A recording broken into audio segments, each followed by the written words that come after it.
Saludos. Esta ocasión no estaba planificado hacer este video, pero por aquellas cosas que tiene la vida, yo recuerdo que involuntariamente prendo el televisor y veo un programa de un pastor, de un ministro, de un teólogo, en la cual voy a compartir con ustedes y vamos a analizar la veracidad de lo que está exponiendo. Pero antes quisiera leer con ustedes un párrafo que se encuentra en el libro de Discurso Maestro de Jesucristo. Y dice: las condiciones para obtener la vida eterna bajo la gracia son exactamente las mismas que existían en Edén. No ha variado. Una justicia perfecta, armonía con el Padre y completa conformidad con los principios de la ley. Repito, completa conformidad con los principios de su ley. La norma de carácter presentada en el Antiguo Testamento es la misma que se presenta en el Nuevo Testamento. No es una medida o norma que no podamos alcanzar. Aquí se garantiza que lo que se pide de parte del Padre para poder nosotros volver a recuperar aquel estado que tuvo Adán de armonía en el plan de creación, no ha variado, pero tampoco lo que se nos ha puesto al alcance que nosotros tenemos que hacer es una cosa injusta, no es una medida o norma que no podamos alcanzar. Cada mandato o precepto que Dios da tiene como base la promesa más positiva. Si Él te manda a comprar algo a la bodega, Él jamás te va a mandar con los bolsillos vacíos. Tiene que darte el recurso y el tiempo para que puedas hacer lo que Él te está mandando. Esto es parte de su carácter, esto es parte de su justicia. Y si Él nos pide algo en la cual nosotros tenemos la obligación de cumplir, tenemos que tener nosotros la fe y la confianza que Él ha provisto todos los recursos para llevar a cabo aquello que se nos está pidiendo. Como dice acá, todo mandato, precepto que Dios, Yahweh, Elohim, da, tiene como base la promesa más positiva, o sea, proveer los recursos para que aquella solicitud que nos pide se cumpla. Yahweh, Dios, el Eterno, el Todopoderoso, Elohim, ha provisto los elementos para que podamos llegar a ser semejantes a Él. ¿Acaso no fue eso la presunción de Lucifer, querer ser semejantes a Él, que envidió en primer lugar al Hijo y después tuvo tal apetencia de querer ser semejante al mismo Padre? ¿O a qué tipo de semejanzas a Él o semejanza a Él está tratando de darnos esta idea? Y dice: y lo realizará en favor de todos aquellos que no interpongan una voluntad perversa y frustren así su gracia. Yahweh ha provisto que nosotros, la raza humana, todo aquel que quiera, puede llegar a ser semejantes a Él en nuestro ámbito, eso lo vamos a ver. Pero también nos está diciendo que hay una voluntad perversa y que frustren así su gracia, o sea, el cometido de llegar a ser semejantes a Él. ¿Cuál sería esa gracia perversa? Vamos a ver acá. Dice: los judíos habían luchado afanosamente para alcanzar la perfección por sus propios esfuerzos, tal como se ve en la religión de salvos por obras, y habían fracasado, obviamente. Ya les había dicho Cristo, el Hijo del Eterno, el Mesías, Yeshua o Yahshua, que la justicia de ellos no podrían entrar en el reino de los cielos. Ahora les señala el carácter de la justicia que deberán poseer todos los que entren en el cielo, como empezó con Nicodemo, ¿recuerdan? En todo el Sermón del Monte describe los frutos de esta justicia, y ahora, en una breve expresión, señala su origen y naturaleza. Sed perfectos, como el Padre, el Elohim, Yahweh, el Eterno, el Todopoderoso, Él es perfecto. La ley no es más que una transcripción del carácter de Dios. La ley en letras, en palabras, como nosotros la tenemos en la Escritura, en todos los decretos y que están escritos en esa letra, es una transcripción del carácter de Él. Nada sobra, nada falta. Es unas metáforas que se usan para poder entender el carácter del Eterno y a través de esa metáfora rescatar la lección y asumirla para nuestra propia edificación. Contemplad en vuestro Padre Celestial una manifestación perfecta de los principios que constituyen el fundamento de su gobierno. Ahora nos vamos a esta parte de acá. Ok. Vamos a leer este tercer párrafo. Dijo Yahshua, el Mesías, Yeshua: sed perfectos como vuestro Padre es perfecto. Si sois hijos de Dios, sois participantes de su naturaleza. Si somos hijos de Él, somos participantes de su naturaleza. Y si no somos participantes de su naturaleza, ¿seremos hijos de Él? Claro que no. Y no podéis menos que asemejaros a Él. O sea, lo mínimo que nosotros podemos lograr cuando participamos de su naturaleza es ser semejante a Él. Todo hijo vive gracias a la vida de su padre. Todo hijo, el hijo del hombre, vivía gracias a la vida propia o a la vida de su padre. ¿Quién vivía dentro de él? ¿Quién le impartía la vida humana a él? ¿De quién dependía él cada día para existir en obediencia en su vida espiritual perfecta y en la vida física? ¿De quién dependía? ¿De quién fue el que tuvo que decir: Padre, encomiendo mi espíritu para que él pueda morir en la cruz? ¿De quién dependía su existencia? A pesar de que él mismo, por sí mismo, tenía la autoridad de ser la vida, él, al ser hijo del Eterno, para darnos ese ejemplo, al igual que nosotros, podemos vivir y existir plenamente por la voluntad y la vida del Padre. Si sois hijos de Dios, engendrados por su Espíritu, vivís por la vida de Dios. En Cristo habita corporalmente toda la plenitud de la divinidad. En Él habita corporalmente toda la plenitud de la divinidad. Esto es la esencia de lo que es ser hijo de Dios, hijo del Eterno, hijo de Yahweh. Él nos dio el ejemplo. La plenitud del Espíritu del Padre está en Él. Y en nosotros, para llegar a tener esa plenitud, como hemos dicho en otro video, necesitamos ir aprendiendo hasta vivir totalmente lleno del Espíritu del Hijo. Y la vida de Yahshua, de Jesús, como dice acá, se manifiesta en nuestra carne mortal. Esta carne, este pan, debe aprender a vivir sin levadura y mostrar ante el universo y ante todo el mundo, los testigos angelicales también, que nosotros participamos de esa vida. Esa vida producirá en nosotros el mismo carácter y manifestará las mismas obras que manifestó en Él. Así estaremos en armonía con cada precepto de su ley, porque la ley de Yahweh es perfecta, que convierte el alma.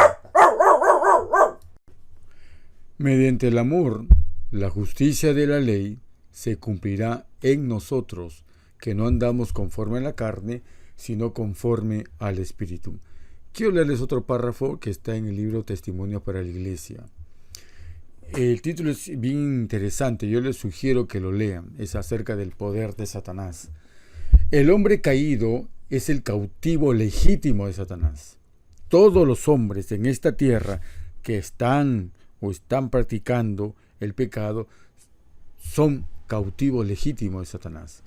La misión del Mesías, de Cristo, consistió en rescatarlo del poder de su gran adversario.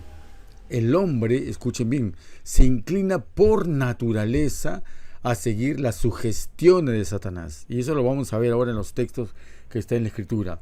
Y no puede Por sí mismo el hombre no puede resistir con éxito a un enemigo tan terrible, inteligente y astuto, a menos que el Mesías, el poderoso conquistador, more en él, guíe sus deseos y le fortalezca. ¿Cómo podemos vencer a Satanás?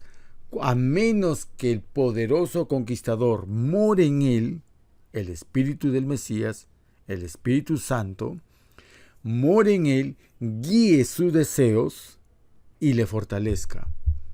Únicamente Dios puede limitar el poder de Satanás, no hay otro. Este va de aquí para allá por la tierra, recorriéndola de un lado a otro, ni por un solo instante está desprevenido, por temor a perder una oportunidad de destruir las almas. Es importante, ojo, es importante que los hijos del Eterno entiendan esto a fin de poder evitar sus trampas. ¿Qué debemos entender? Que Él es un enemigo poderoso y que no desperdiciará ni una oportunidad, ni una hebra, ni una rajadura, ni una hendidura, por pequeña que sea, en nuestro carácter, que Él nos la va a tratar de borbandear y tratar de filtrar todo su veneno en nosotros. Ahora viene un párrafo bien interesante. Satanás está preparando sus engaños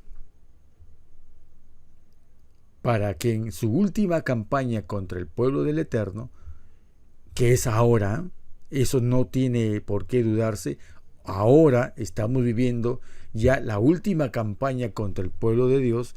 Todo esto que estamos viendo de la vacunación, estamos viendo acá del confinamiento, todo eso, en realidad está apuntando, preparando el contexto para que el mundo pueda estrangular al pueblo de Dios.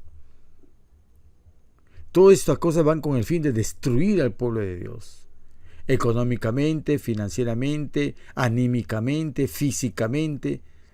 Porque el caso de los 8 remedios naturales que tenemos nosotros, que es el sol, el aire, el descanso, el manejo del estrés, no nos está quitando a través de las mascarillas el oxígeno, no nos está quitando a través del confinamiento el ejercicio, no nos está quitando a través del distanciamiento el afecto, no nos está quitando el también poder comer alimentos sanos, porque comer alimentos sanos con un estrés, con una soledad, también enferma.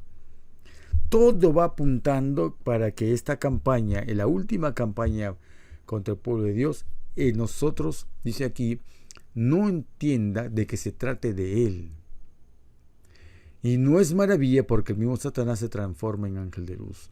Mientras que en algunas almas engañadas sostiene que Él no existe o que no es Él, ¿quién va a creer que una doctrina venenosa, tan llena de veneno, de cianuro, de una pócima, pueda estar Él detrás de todo esto? Y creer de que Él no puede engañar a la iglesia es la mejor manera como Él puede engañarnos a nosotros.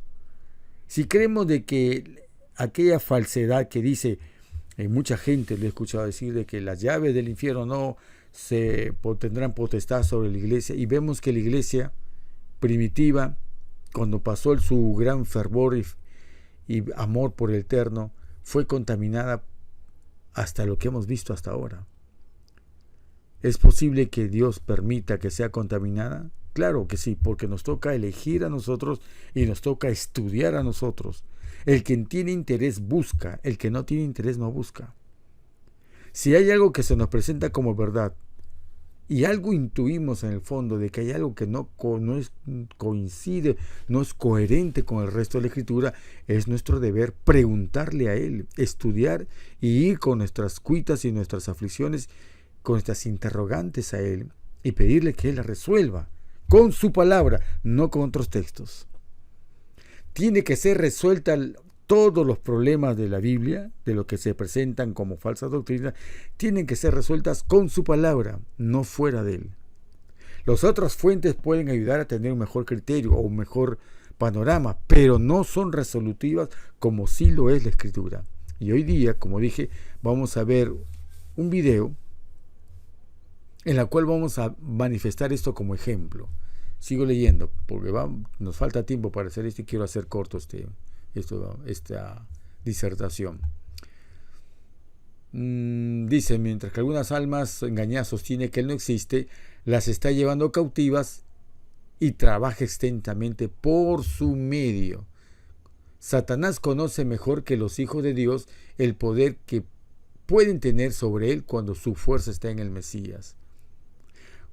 Cuando el más débil creyente, la verdad, solicita humildemente ayuda al poderoso conquistador, confiando firmemente en el Mesías, en el Hijo del Eterno, puede repeler con éxito a Satanás y toda su hueste. El diablo es demasiado astuto para presentar abierta y audazmente sus tentaciones. Claro, si él viene con un libro que dice el espiritismo a la iglesia, todos vamos a decir alto. Pero si viene el espiritismo a través de un libro de la iglesia aprobado en la escuela sabática, en los sermones, en los temas de los ministros, de los pastores, ¿no será más efectivo el engaño? ¿Por quiénes creen que venga el engaño más efectivo?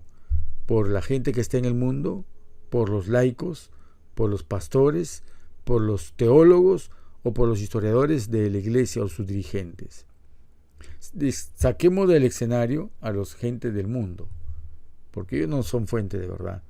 Pero dentro de la iglesia, de los que escuchan, ven, se alimentan, que prefieren al hombre antes que la escritura, prefieren ver un video de un pastor famoso antes que leer la escritura, entonces nos queda a nosotros por quiénes podría venir el engaño. ¿Por los laicos? Los laicos han sido minimizados a tal punto que respeto para sus temas, simplemente los escuchan por cortesía, pero no tienen autoridad. Simplemente es una opinión. Lo que prima son lo que dicen los pastores, los que escriben los teólogos y lo que enseñan los historiadores y dirigentes de iglesia. Entonces vamos a seguir leyendo lo que dice acá. Satanás es demasiado astuto para presentar abierta y audazmente sus tentaciones, porque entonces, si fuese abiertamente que viene un renegado, un disidente enojado, loco, desequilibrado mental, un papa, un cura o un pagano que tiene la Biblia negra y que habla de que a Satanás hay que adorarlo, todos estarían alerta y todos dirían, no, tú eres Satanás. Pero se despertarían, si viene así, se despertarían las soñolientas energías del cristiano y confiaría en el poderoso libertador. Si entra uno de estos tipos a la iglesia con la Biblia y siendo disidente, nadie lo va a escuchar. Nadie lo va a escuchar. Los disidentes tienen el error, la falla, la herejía, la prepotencia, el odio, el resquemor, totalmente tachados. Porque la iglesia se pondría inmediatamente en contra y a la defensiva. Igual como alguien de afuera, un pagano, o que invito yo a un cura a hablar a una iglesia para que me hable acerca del domingo. Abiertamente, si me hablan del domingo, como día de reposo, estaríamos alerta. Pero miren lo que dice aquí, hablando de Satanás y su astucia. Pero se presenta inadvertido y obra por engaño. Se presenta, subrayo, inadvertido y obra por engaño mediante los hijos de desobediencia. Obviamente son los disidentes, son los herejes, son los que vienen con doctrinas extrañas que traen del espiritismo, pero que dicen una cosa, que profesan la piedad. Muchos han sido desfraternizados, desglosados, con una forma muy afeminada de decirlo, los han borrado, los han botado de la iglesia, y se supone que ni siquiera se atreven a decir que son sus hermanos. La iglesia, hablemos con franqueza, y muchos pastores no se atreven a decir que los disidentes son hermanos de la iglesia. Están en herejía. Entonces buscan entre sus iguales y se consideran los que profesan la piedad, es decir, aquellos que están de acuerdo a lo que dice la iglesia. Es más probable, así que no traten de cambiar y torcer lo que dice el texto. Hijo de desobediencia que profesan la piedad. Muy bien, vamos a seguir leyendo. Y vamos a seguir leyendo, y dice acá, por lo menos donde estamos aquí, en el 2, aquí, el segundo párrafo. Vamos a ver lo que dice aquí, en este segundo párrafo. Algunas pobres almas que, habiendo sido fascinadas por las palabras de elocuentes maestros del espiritismo, y aquí me voy a detener un poco, nosotros reconocemos como espiritismo solamente aquel que dice que existe el alma, que después de muerto el alma sigue viviendo y teniendo conciencia. Solamente se nos ha achicado y parametrado la mente para creer que el espiritismo es hablar de vida después de la muerte. Pero si nosotros nos volvemos a leer el Génesis, y eso lo voy a hacer en otro tema, vemos que Satanás engaña de otra manera y que la iglesia no se ha percatado de eso. Cuando le dice no moriréis, lo está diciendo a Adán y a Eva que si ustedes han comido el árbol de la vida, ¿por qué tendrían que morir? ¿Acaso no has comido el árbol de la vida? ¿Acaso la iglesia no ha tenido el privilegio de comer el árbol de la vida y que sus doctrinas fueron declaradas como verdad, ratificadas por muchos años? Entonces hemos comido el árbol de la vida, somos el pueblo de Dios y ningún engaño prevalecerá de las llaves del infierno sobre nosotros. Ningún engaño. También espiritismo entra en la categoría cuando uno quiere ser salvo con pecado. Si yo enseño cualquier doctrina en la cual yo excluyo las condiciones de la salvación y digo, no moriréis, estoy afirmando que tengo la doctrina de la serpiente antigua. Cuando la iglesia enseña una teoría, un dogma, en la cual a todas luces, como lo vamos a ver ahora, es la perdición del pueblo, y el pueblo lo acepta diciendo, no moriremos, a pesar del pecado, a pesar de estas cosas, estamos teniendo ante nosotros a baluartes y a campeones del espiritismo dentro de nuestra iglesia. La doctrina de no moriréis no solamente es la muerte y que después existe la conciencia después de la muerte. También toda doctrina que Dios nos dice moriréis, pero que los pastores, los ministros, los teólogos, la literatura y todo lo que nos enseña que a pesar de lo que implica, dicen seremos salvos, el no moriréis es también parte del espiritismo. Los maestros del espiritismo, vamos a ver quiénes son, se entregan a su influencia. ¿Quiénes se entregan a su influencia? Las pobres almas de las iglesias, los laicos. Más tarde descubren su carácter mortífero y quisieran renunciar a él y huir, pero no pueden. ¿Por qué? Porque la doctrina que han asimilado, tan venenosa, está tan mezclada la verdad con el error, que realmente no pueden discernir. Satanás las retiene por su poder y no quiere dejarlas en libertad. Él sabe que le pertenecen seguramente mientras se hallan bajo su dominio especial, pero que una vez libre de su poder, nunca las podría inducir a creer ya en el espiritismo, ni a colocarse tan directamente bajo su dominio. ¿Nos han dado cuenta que hay gente que cuando lee la Biblia y entiende, y un predicador enseña algo, o una enseñanza en la escuela sabática o en otro tipo de publicación, y dicen no estoy de acuerdo, toda la iglesia voltea su artillería y dicen la disidencia está en medio de nosotros? Pero estos hermanos que están en la iglesia no quieren salir de la iglesia, pero ven que ya no pueden ser engañados porque entendieron la verdad de la Biblia, de la Escritura, de los así dice Yahweh. La única manera que pueden vencer estas pobres almas de vencer a Satanás consiste en discernir. La única manera en que estas pobres almas pueden vencer a Satanás consiste en discernir entre la pura verdad de la Biblia y las fábulas. Lo voy a volver a repetir. La única manera en que estas pobres almas pueden vencer a Satanás consiste en discernir entre la pura verdad de la Biblia y las fábulas. Aceptar sin preguntar no es discernir. Discernir viene de la palabra que tamiza, compara. Debe compararse lo que se nos dice, lo que se nos enseña, lo que nos obligan a leer con lo que dice la Escritura. Al reconocer las exigencias de la verdad, primero hay que reconocer las exigencias de la verdad, se sitúan donde pueden ser ayudadas. Pero si la iglesia no lee la Biblia y leen otra literatura de otros autores sin que puedan tener elementos de juicio como las exigencias de la verdad, no van a poder comparar. Una iglesia débil es una iglesia en la cual el tiempo útil de los miembros no se usa, no se utiliza, no se aprovecha en leer y entender las exigencias de la verdad, sino leen la teoría y la teología, las fábulas y dogmas de lo que se está circulando en la iglesia. Se sitúan al reconocer las exigencias de la verdad, es el único lugar donde se sitúan que pueden ser ayudadas por el Eterno. Si no leen la Escritura por sí mismos, no hay lugar, no hay salvación. Deberían rogar a aquellos que han tenido experiencia religiosa y tienen fe en las promesas del Eterno, que intercedan en su favor al poderoso libertador.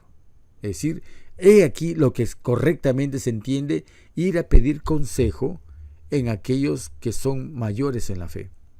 No para que nos diga qué creer, sino para obtener su opinión, y en la multitud de consejeros hay sabiduría. Si yo le voy a pedir un consejo a un pastor que trae un libreto predeterminado para repetir lo que dice el libro, para repetir lo que dice el folleto, para repetir lo que dice la literatura, para repetir lo que dice el púlpito, yo no voy a encontrar realmente otro libreto, sino que vamos a ver que hay un condicionamiento al pensamiento único. El pensamiento único que nos está llevando ahora ilustradamente en el mundo a la ruina. Sigo leyendo. Deberían rogar a aquellos que han tenido experiencia religiosa y tienen fe en las promesas de Dios, que intercedan a su favor ante el poderoso libertador. Ello representará un conflicto reñido, ¿o no? Si un miembro de iglesia muestra que necesita discernir entre lo que dice la iglesia y lo que dice la Biblia, ya encontrará un conflicto reñido. Satanás reforzará su contingente de ángeles malos que han dominado a esas personas. Pero si los santos del Eterno con profunda humildad oran y ayunan, sus oraciones prevalecerán. No dice que aquí saldrán de ese problema preguntándole a otro y creer lo que el otro dice. Solamente los que oran y ayunan, sus oraciones prevalecerán. Yahshua el Mesías, el Hijo del Eterno, comisionará a ángeles santos para resistir a Satanás, y éste será ahuyentado y su poder sobre los afligidos y quebrantado. Y le dijo, este género con nada puede salir sino con oración y con ayuno. Los predicadores populares no pueden resistir con éxito al espiritismo, como lo que ha ocurrido. Sigo leyendo porque está muy interesante y nos falta tiempo. Vamos a ir aquí hasta...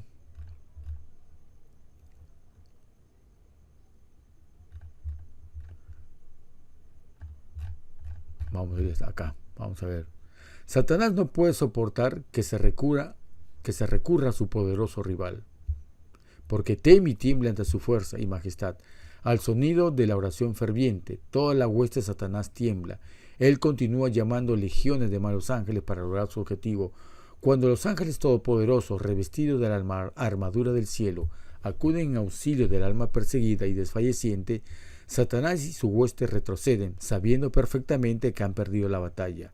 Los súbditos voluntarios de Satanás son fieles y activos y unidos en un propósito. Los súbditos voluntarios de Satanás son fieles y activos, unidos en un propósito, y aunque se aborrecen y se hacen guerra mutuamente, entre ellos aprovechan toda oportunidad para fomentar su interés común, que es destruir a los hijos de Dios. Pero el gran general del cielo y de la tierra ha limitado ¿a quién? Al poderoso, ha limitado al poder de Satanás. Vamos a leer acá Aquí estaba.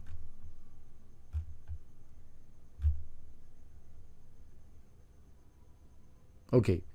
Ahora vamos a ver ese video que le digo que nos va a llamar mucho la atención. ¿De qué trata? Y aquí escuchen detenidamente lo que enseña este pastor, ministro, teólogo, no sé qué cargo tendrá, que tiene un programa de televisión en la cual, al estar en un pináculo más alto, todo lo que se vierta alcanza a mayor cantidad de personas.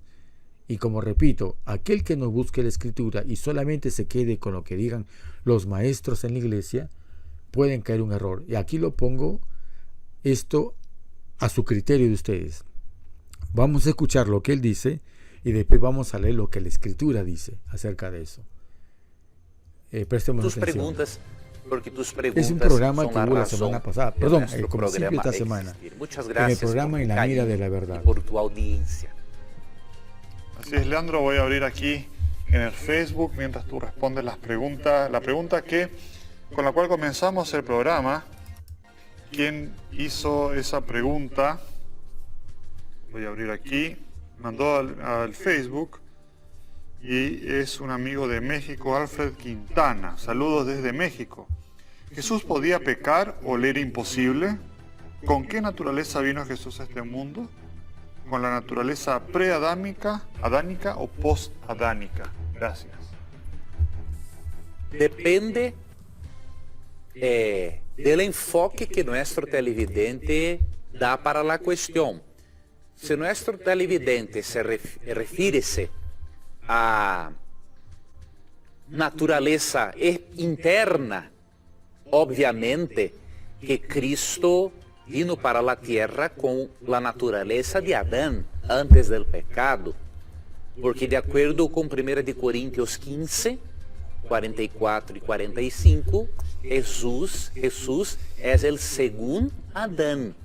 Segundo Adán. Y Hebreos 4:15 dice lo siguiente: porque no tenemos un sumo sacerdote que no pueda compadecerse de nuestras debilidades, sino uno que fue tentado en todo, según nuestra semejanza, pero sin pecado. Si Jesús internamente presentasse a natureza de Adão depois do pecado, Jesus seria um pecador. Porque não somos pecadores apenas por praticarmos hechos pecaminosos. Somos pecadores por termos uma natureza pecaminosa. E Jesus era um ser divino humano. E por isso ele não tinha uma natureza pecaminosa. Agora, no aspecto exterior, obviamente que Jesús vino hasta nuestro mundo con la naturaleza de Adán después de la queda, de la caída, porque simplesmente Jesús llegó como un ser humano normal, con un cuerpo corrompido por siglos de pecado. Y la pregunta es, ¿Jesús podría ser tentado? Vamos a hacer outra pergunta. Adão, sendo perfeito, poderia ser tentado? É óbvio. Pero a tentação de Adão foi externa, não interna. Não foi interna porque Adão não tinha propensão para o pecado. Foi criado perfeito por Deus. Agora, externamente, Adão poderia ser tentado e ceder ou não a la tentação. Como o segundo Adão, Jesus, de la mesma maneira, poderia e foi tentado externamente, de acordo com São Mateus 4, pero Jesús no tenía como ser tentado internamente, porque él no tenía una naturaleza pecaminosa.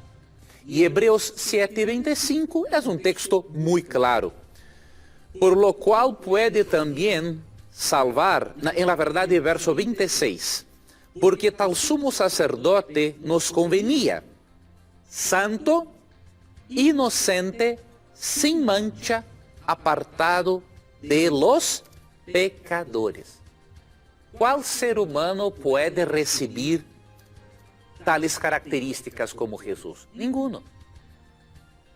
Entonces el argumento que Jesús tiene una naturaleza de Adán antes del pecado, entonces él tenía, como se dice, Nelson,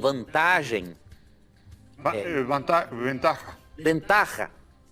Pero eso no es verdad, porque en la verdad, Cristo, con su pureza, con su perfección, tener de enfrentar un mundo de pecado y ser tentado externamente, la vida de Jesús fue infinitamente más difícil que la vida de Adán. Entonces decir que Jesús tenía ventaja no es un argumento bíblico y ni mismo válido. Entonces, resumiendo, en el aspecto interno, Jesús vino con la naturaleza de Adán antes de la queda. Si no fuera así, él no podría representar el Cordero perfecto ofrecido en el lugar del pecador. Ahora, en el aspecto físico, Cristo vino con la naturaleza de Adán después del pecado.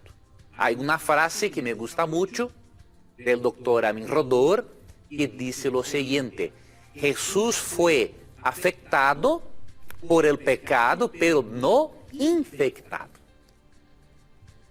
Entonces, no hay cómo Jesús tener una naturaleza pecaminosa. Gracias, Leandro. Nos vamos. Hay varias cosas que dice este ministro, este pastor, este conductor. Él dice, por ejemplo, de que Cristo, el Mesías, tuvo una naturaleza como la que tuvo Adán antes de la caída. Pero vamos a leer lo que dice la Escritura, ¿no? La Escritura, como yo le dije a un comienzo, yo lo voy a presentar. Bueno, ya presenté lo que dice este pastor y voy a presentar lo que dice la Escritura. Lo que dice la Escritura. Ahora, cuando él dice de que hay dos tentaciones, la tentación externa y la tentación interna, y que Cristo no pudo ser tentado ni externamente ni internamente. Yo les digo una cosa. Vámonos al relato de la tentación en el desierto. Él, si es verdad lo que dice este pastor, de que Cristo tenía la naturaleza santa de Adán antes del pecado y que por lo tanto ninguna tentación le podía afectar a él, ¿por qué en el desierto le dice Satanás, le dice, si eres el Hijo de Dios, haz pan para que comas, porque tu Padre te ama tanto para que no te mueras de hambre? Lo tentó con pan, algo externo. ¿Por qué lo haría Lucifer, Satanás, mejor dicho, si es que no pudiera ser tentado? Y ahí pero la tentación fue decir de que si era el Hijo de Dios, claro, se dio cuenta dónde era, pero usó una tentación externa, el apetito, el alimento, como nosotros también vamos a hacer y somos totalmente tentados cuando vemos algo que nos apetece, la intemperancia, pero que él tuvo que vencer ahí. Eso es externo. La tentación de si eres hijo de Dios, tírate y Dios te va a rescatar, no va a mandar a sus ángeles para que no te hagas daño. ¿Fue una tentación externa o una tentación interna? El fomentarle el orgullo. Si yo soy el Hijo de Dios, ¿quién va a dudar de eso? ¿Esa actitud es una tentación interna o externa? Interna. ¿Acaso también nosotros, especialmente los hombres que llevan las responsabilidades en las cosas santas y sagradas, no tienen la tentación de sentir el ego y decir yo soy el principal, el más fuerte, el más hábil, el más inteligente, el que yo he pedido, el ungido, la cual soy sobre todos ustedes, y que lo que yo piense, sea en matemática, ingeniería, medicina, biología, anatomía, todo, soy inspirado sobre los demás que tienen un espíritu a media caña? ¿No hay mayor tentación en ellos? Cristo lo tuvo. Y cuando elijo el amor al mundo, mira, si te postras te doy todo esto. El amor a la comodidad, por ir por lo fácil, lo más sencillo, el atajo, el evitar la molestia, lo fastidioso de que pueda ser una labor. ¿No es una tentación externa o interna? ¿No fue tentado el maestro en eso?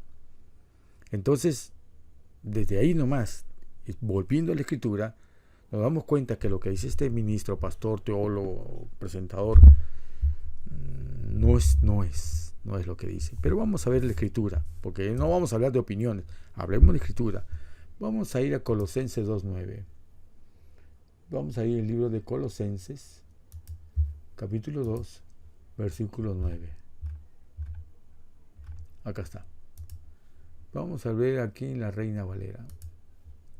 ¿Qué dice?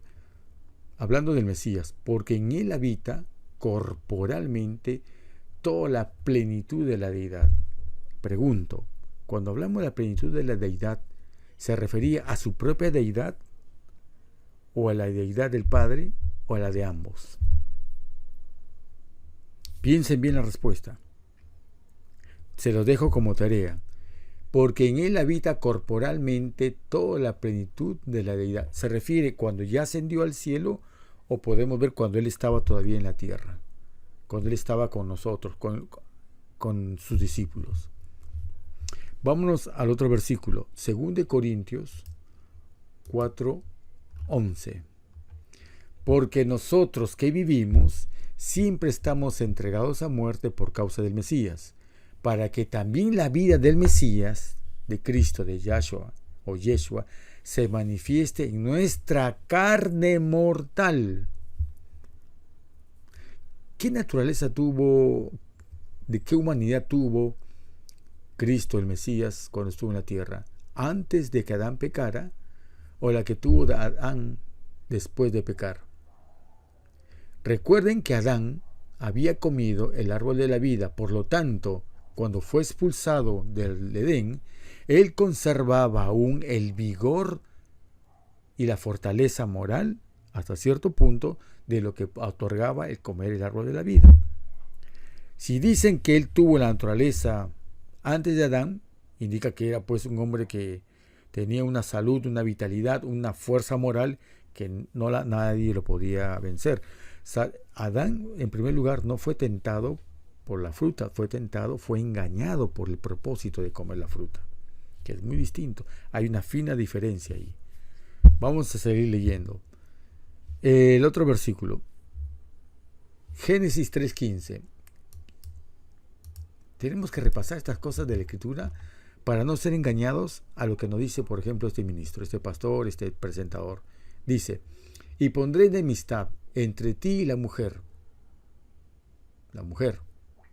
Eva, representante, metáfora de la iglesia, y entre tu simiente y la simiente suya, la simiente de la mujer.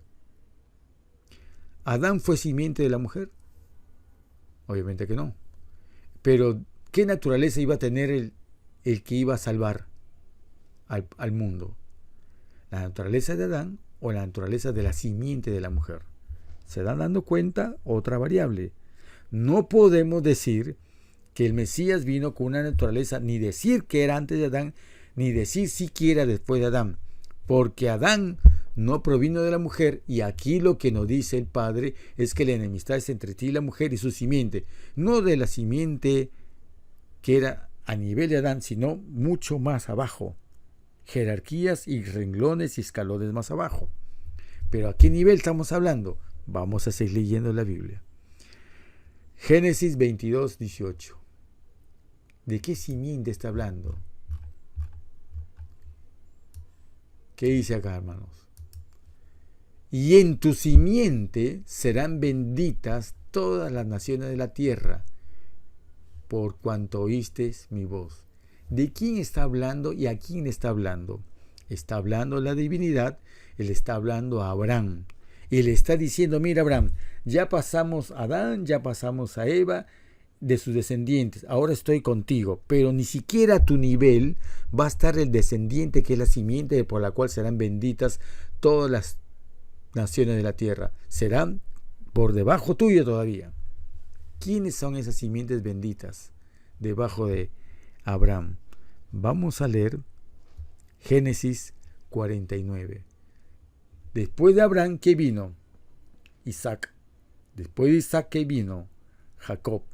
Y vamos a leer lo que dice Gálatas 3:16. A ver, venimos nosotros, el Mesías vino en la naturaleza de Adán antes de caída, o Adán después de la caída, o fue de otra naturaleza que ni siquiera podemos decir que se compara con la de Adán.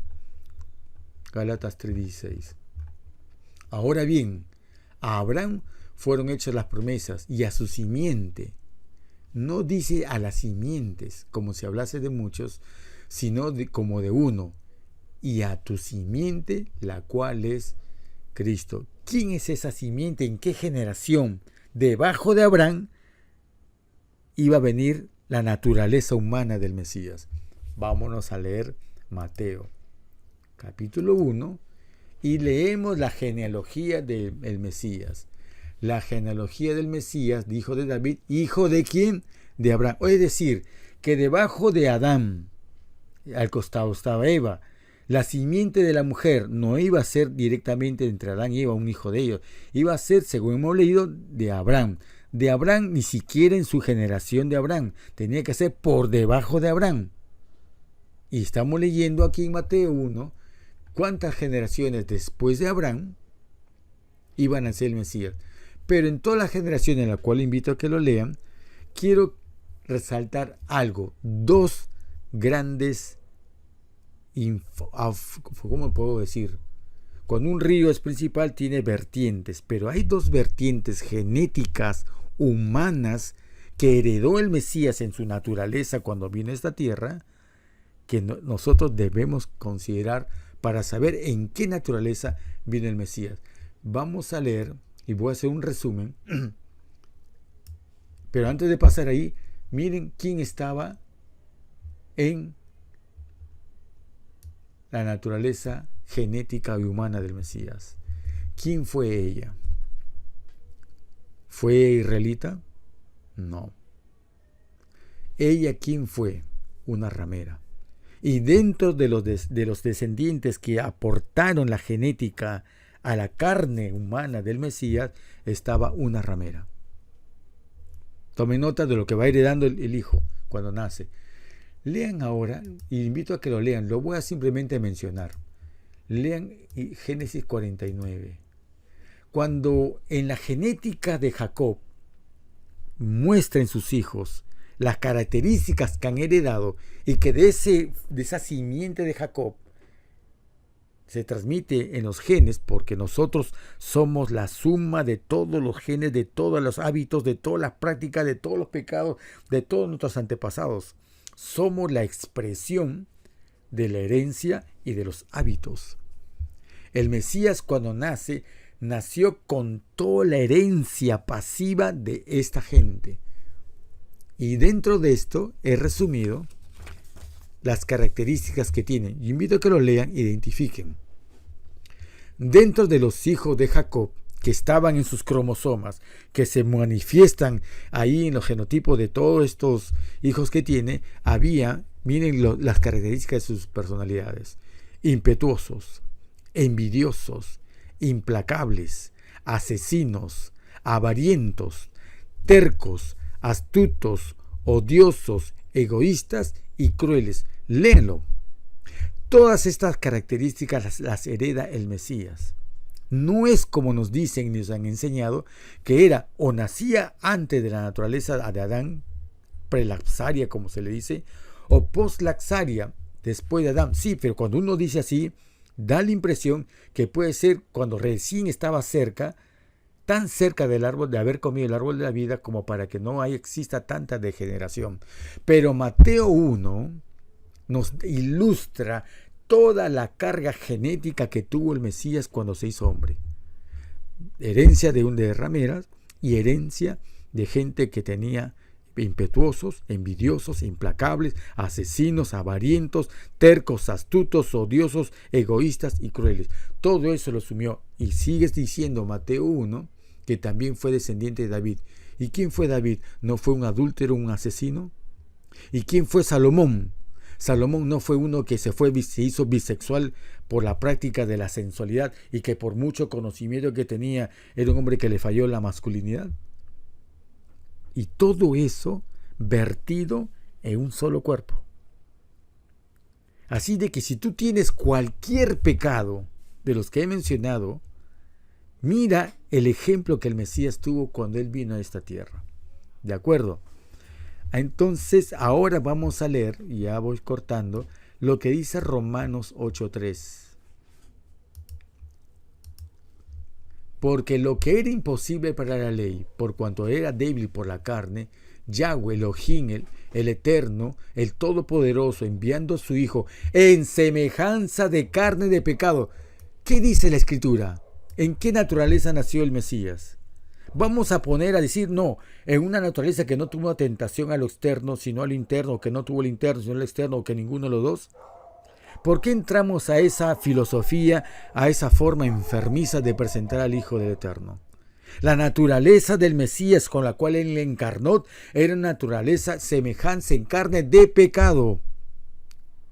Adán antes de pecar no era semejanza en carne de pecado, era carne limpia. Por eso lo que está enseñando este pastor, cuando enseña este pastor ministro, cuando enseña aquí en el programa en la mira de la verdad, cuando se le hace la pregunta si Jesús pecó o podría haber pecado y no responde conforme a la Biblia, sino conforme al libreto institucional que ahora se tiene, que un libreto fue influenciado porque se cambió la norma en esta iglesia,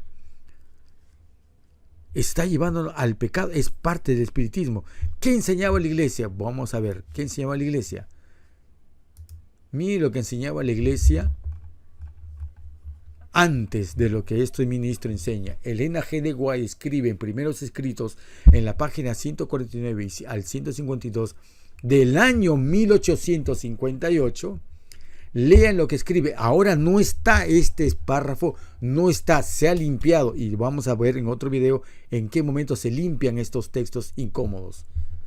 Escribió ella: hay un solo Señor, Yahshua el Mesías Jesucristo, como quieran llamarlo, el Hijo del Padre Eterno, por quien el Padre creó, por quien Dios creó todas las cosas y por quien todas las cosas subsisten, que tomó sobre sí la naturaleza de la posteridad de Abraham para la redención de la raza caída. ¿Y qué dijo este pastor? Que iba a haber, Cristo tuvo elección. Él escogió la naturaleza moral de Adán antes de caer y escogió la naturaleza caída después de Adán. La física y la moral distintas. Pero aquí nos dice la Biblia otra cosa, lo hemos leído. Y aquí lo reafirma cómo se enseñaba en la iglesia antes que se cambiara, y que toda esta nueva generación de ganar almas y almas y almas sin tener una calidad espiritual ha fomentado de que ese gran bolsón de almas inconversas, como dice un amigo decía, solamente tenemos diablos mojados en la iglesia. De esa cantidad, muchos han hecho pastores sin tener una convicción real de una conversión o entendimiento de lo que dice la Biblia. Y de ellos ha sido más fácil inculcar la nueva teoría de la nueva teología que proviene del Averno. Satanás se ha ocultado muy bien que aquellos que protestan al decir los disidentes los han votado muy bien. La iglesia está limpia de disidentes y dentro de ella, disfrazados muy bien Satanás a través de ángeles de luz o mensajeros de luz, comienza a enseñar verdades de espiritistas. Miren lo que es la verdad que se tenía en la Biblia y lo que nos afirma acá. Voy a leer otra parte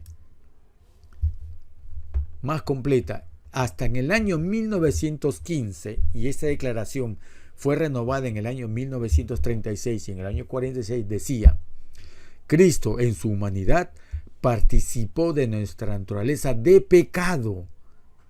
No hay duda, no hay lugar para dudar. Y los ministros están yéndose a buscar fuentes no bíblicas, no de nuestra propia esencia, sino del cántico del catolicismo. ¿Por qué? Porque el catolicismo dice que si Cristo nació sin pecado, inmaculado, fue porque su naturaleza fue engendrada dentro de María con una naturaleza especialmente diseñada para que él naciera puro y sin mácula. Están predicando lo mismo que el catolicismo predica, solo que el catolicismo dice más descaradamente,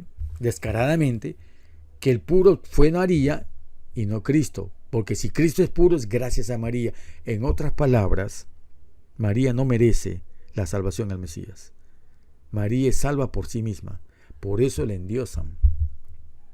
Pero la iglesia adventista moderna, no la legítima, sino la moderna, la que ha secuestrado a la iglesia adventista, esta corriente del nuevo o moderno adventismo, dice de que Cristo nació de una naturaleza pura y no pecaminosa como nació. ¿Por qué? Porque ellos confunden y repiten la naturaleza que dice la Iglesia Católica.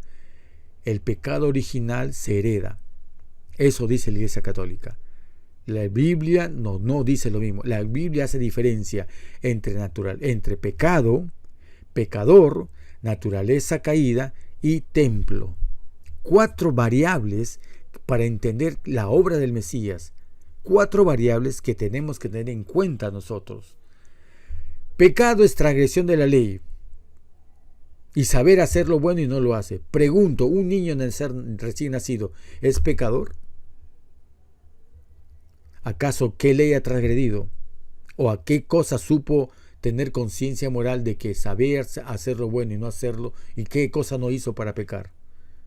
Entonces empezamos mal.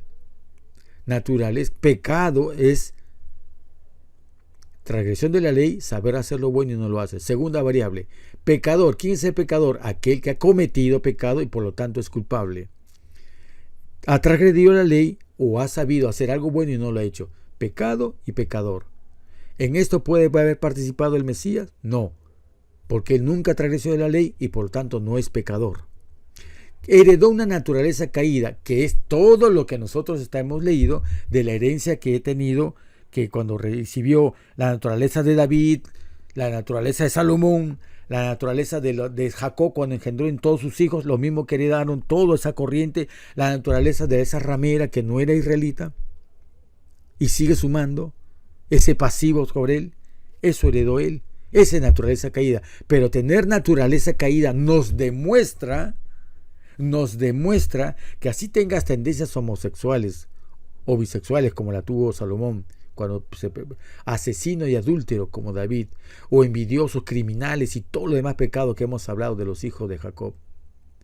Si tú tienes cualquiera de esa tendencia, que es la herencia pasiva de nuestra naturaleza caída, si has pecado, si has consumado, si has satisfecho esto, eres pecador.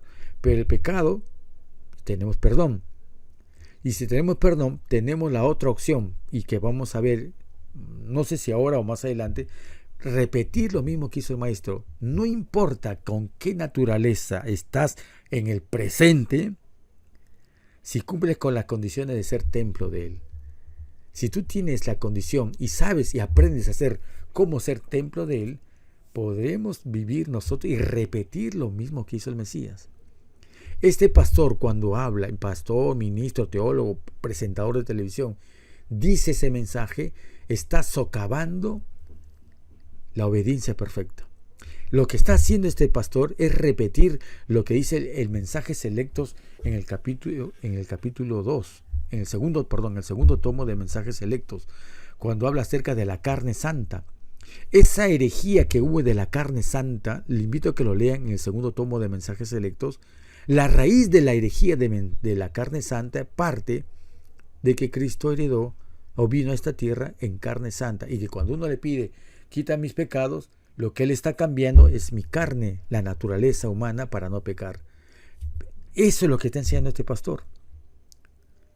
¿Y qué diferencia hay en el otro? En que nosotros, según lo que entendemos de la Biblia y lo que vamos viendo acá, cómo se creía en el pasado, es que el hombre puede tener una naturaleza caída, pero que mientras gobierne el espíritu y seamos conscientes, persistentes y constantemente ser el templo del espíritu de él, podemos llegar a vivir impecablemente como él vivió, a pesar de nuestra propia naturaleza. Sigo leyendo. Cristo en su humanidad participó en nuestra naturaleza de pecado, en nuestra naturaleza caída. Si no hubiera sido así, no habría sido semejante a sus hermanos. no habría sido tentado como nosotros en todas las cosas.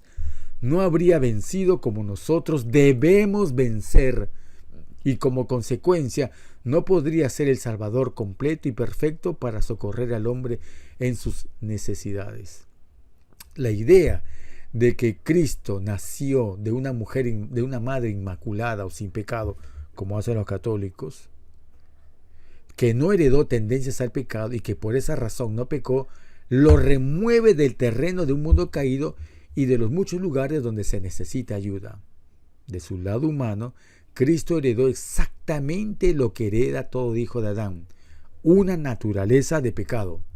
De su lado divino, desde su concepción, Él fue engendrado y nacido del Espíritu, y todo esto fue hecho para colocar a la humanidad en un terreno ventajoso y demostrar que de la misma manera, todo lo que es nacido del Espíritu vence el pecado, dice la Escritura.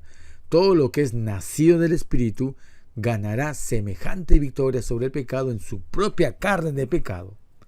Así cada uno está llamado a vencer como Cristo venció. Sin este nacimiento no puede haber victoria sobre la tentación ni salvación del pecado. Creo que con esto está totalmente claro.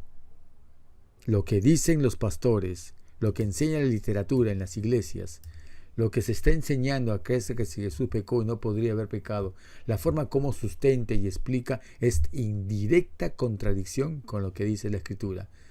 ¿Cuál es el texto que omitió para nosotros? Porque la enseñanza del Mesías para nosotros. Vamos a leer Primera de Pedro, con esto concluyo, capítulo 1 y versículo 4. Según de Pedro, capítulo 1, versículo 4. Por medio de las cuales nos ha dado preciosas y grandísimas promesas, para que por ella llegáis a ser participantes de la naturaleza divina. Es la única manera para poder nosotros vencer, conforme nos dice la Escritura, es llegar a ser participante de la naturaleza divina. ¿Y cómo se empieza a ser participante de la naturaleza divina? Cuando reconocemos primero que toda criatura, desde el serafín hasta el hombre, todos fuimos creados para ser templos del Espíritu del Padre. Que tengan mejor entendimiento en este tema y cuidémonos de los lobos vestidos de oveja. Que la iglesia está pura de disidentes, no hay ningún disidente en las iglesias. Entonces el disfraz perfecto va a estar en ellos.